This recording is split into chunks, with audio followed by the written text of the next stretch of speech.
আজকের মিনি ব্লগটা অনেক স্পেশাল, কারণ আজকে আমার পছন্দের মানুষ এসছে আমার বাড়িতে। So welcome to my mini blog.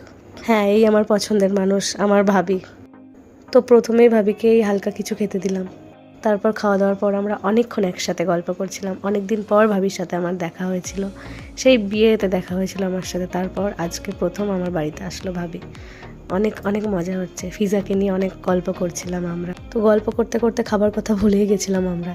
তারপর ভাবিকে ডেকে খেতে দিলাম। নিজের হাতে সব রান্না করছিলাম ভাবির জন্য। ভাবিও খেয়ে অনেক ভালো বলেছিল। তারপর ভাবি তো আমার জন্য অনেক কিছু নিয়ে এসেছিলো, তো সেগুলো আমাকে দিল। ভালো সময়গুলো কত তাড়াতাড়ি না শেষ হয়ে যায়, তাই না বলো? দেখতে দেখতে সন্ধ্যা হয়ে গেল। পাপা কিছু খাবার নিয়ে এসেছিলো ভাবির জন্য, তো সেগুলোই ভাবিকে দিলাম খাওয়ার জন্য। ভাবি তারপরে বাড়ি যাওয়ার জন্য তাড়াহুড়ো করছিল। যেহেতু সন্ধ্যা হয়ে গেছিলো তাই আর থাকতে চাইছিল না। তো ভাবিকে টাটা করে দিলাম। অনেক মন খারাপ করছিল ভাবি যাওয়ার পর।